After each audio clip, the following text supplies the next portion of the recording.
Good morning, and good morning, Kathleen, if you're listening. My name is Barbara Byrum. I live in Pacifica, California, and Pacifica is a small town south of San Francisco.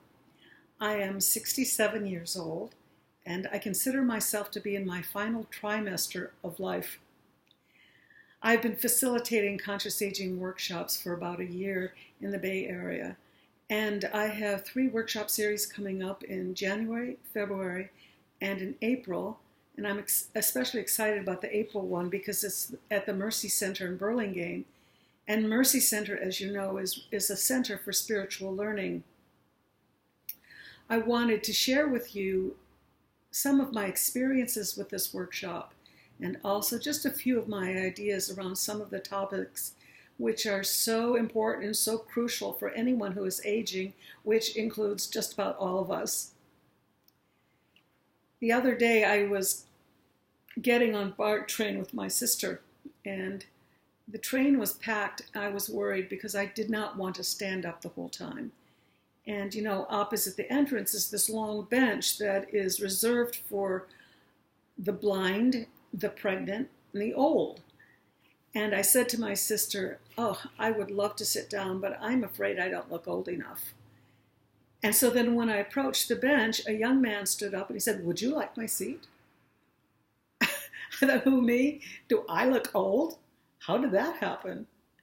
And I think we carry around in ourselves an image of ourselves, which is about 42 years old. So I don't know about you, but every time I look in the mirror, there's just this brief moment of shock, like, wow, how'd that happen? And then there are the inevitable memory changes. So have you ever walked into a room and you wonder why you're there? What did you come for? And I have to confess that this happens to me all the time. And especially embarrassing is that when you see a friend of yours and you've known her for years and you completely forget her name. So you start panicking and going through the alphabet, A, B, C. And then when you stop thinking about it, of course, the name magically appears. Sometimes when I mention that I facilitate conscious aging workshops, people have said, "Oh, I know I'm aging. I don't need to be conscious about it. I don't need to be reminded." And, that's true. Of course, we know this abstractly. We know it intellectually, but we don't know it in our hearts, and we don't know it in our bones. And I think that almost all of us are living at a certain level of denial. When I retired in 2011, and I no longer had my busy schedule and commuting and working and raising my child and sticking in the times for chores, for laundry and shopping. So when I retired, I had this vast expanse of time that opened up, and I thought, wow, I have so much time. But after a while, I realized I really do have a lot of time. And how am I going to construct a meaningful life for myself? So since I've been practicing Zen Buddhism, I went into a monastery for a few months. And then about a year and a half ago, I ordained as a Zen priest. And I have a meditation center near my home and teach classes in Buddhist studies. But, the world of Zen Buddhism and Zen Buddhists is very small. And I really wanted to share my life with more people, a broader world than that. And my husband did a retreat at the Ions Retreat Center, near Petaluma, and he had left a pair of running shoes behind. So we went to the center to pick up his shoes, and I saw a flyer that said, "Become a conscious aging facilitator." And I thought, yes, that's for me. Because when I investigated the program, I saw that it was entirely consistent with my own values and was asking the questions that I was asking myself. Like, how can I live a meaningful life? How can I connect with others and share my life? How can I be at ease and peace and have equanimity in my later years and in whatever difficulties I might find myself? I was having a conversation with my husband, who is 8 years younger than me. And for most of our married life, it has not been a problem. But more and more, he is busy and busier and busier. He is now the newly hired as the developmental director for Zen Hospice Program, and he's attending graduate school to become a therapist. And I, on the other hand, am spending more and more time alone at my home. And I said to him, you're on an ascending trajectory. And I feel like I'm on a descending trajectory. I feel that I'm declining based on my physical problems and my fatigue, or less energy than I used to have. And afterwards, I was thinking about the word declining, and it has this really negative ring to it. So it is true, of course, that it's natural for the body to weaken, or it's natural to have increased illnesses as you age, but my life isn't declining.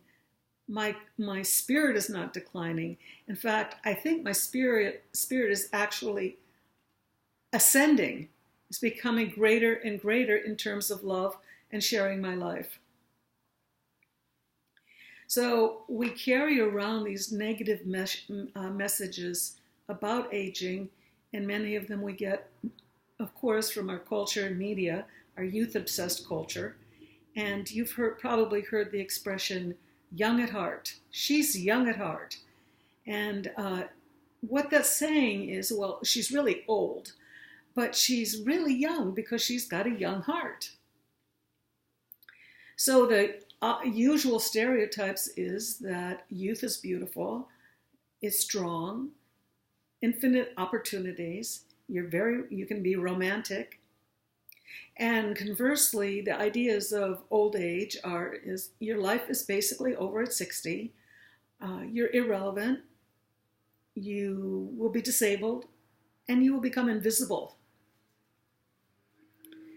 Research has shown that these ideas, these stereotypes about ourselves can be self-fulfilling, and that the way we feel about ourselves actually impacts our health and well-being.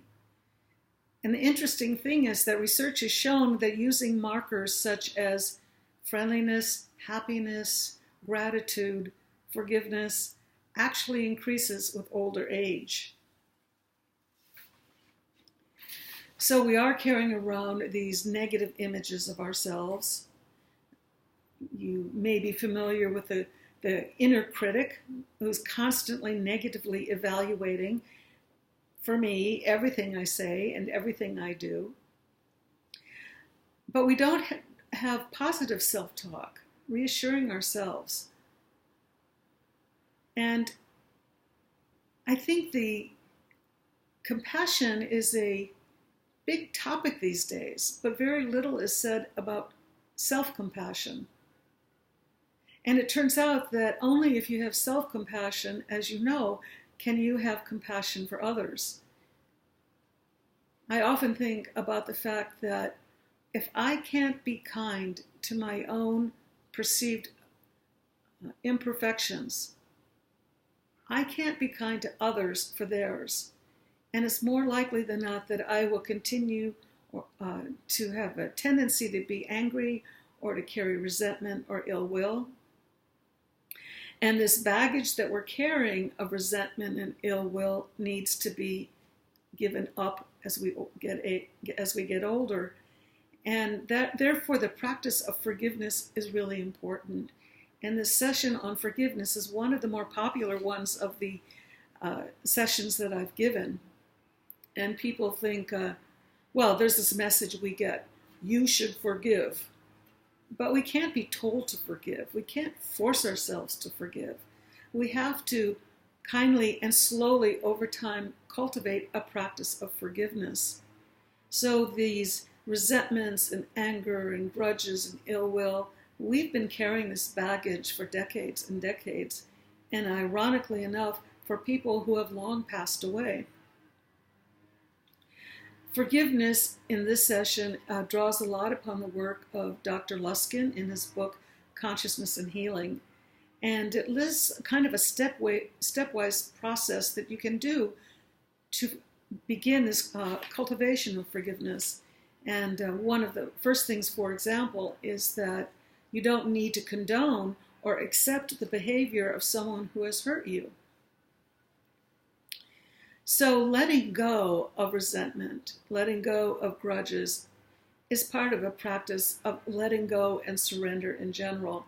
And these practices, I think, have drawn a lot from Buddhist work and books. Letting go is an understanding that there is impermanence, that everything changes, that we can't really be attached to anything because we can't actually hold on to anything. And I like an expression by Zen master Suzuki Roshi, who said, "Renunciation is not giving up things of this world, but accepting that they go away." And I have often said that I don't let go of things. I think I'm being let go of. So I didn't let go of hiking in the Sierras. It let go of me. And I didn't let go of drinking wine because it let go of me because of the interaction with the medications I'm taking. And I don't think I ever will let go of my son, nor should I let go of my son. But he, I guess you could say, let go of me, as is natural. So he moved out of the home and is starting his own life. So in conclusion, these are practices that we can do with each other. These are conversations that we can have with each other, and they're very timely. I have found people are very interested in talking about aging, and I've asked the participants after the workshops to give me some feedback, and they almost all say that they really enjoy the conversation circles, the large and small group discussions. And conscious aging emphasizes active listening. So you're listening with complete attention to the other person, and you're not even kind of mentally rehearsing what you're going to say when it's your time to share. And you're listening with kindness, and you're listening non-judgmentally. And it has been shown that even if just one person listens to your story, healing can begin. The other observation is that women and men have been inspired by the stories that other people tell. And they can review and look into their lives based on the inspiration of these stories. And one of the unanticipated consequences of these workshops, which has been really wonderful, is that 2 of the groups are continuing to meet together on a quarterly basis. So we bring a potluck and we sit around discussing one of the topics. In the last one I attended, we discussed forgiveness. So I would finally like to close with the idea that we are sharing our lives together. We are in this together. And as Ram Dass says, we are walking each other home. Thank you. Thank you for listening.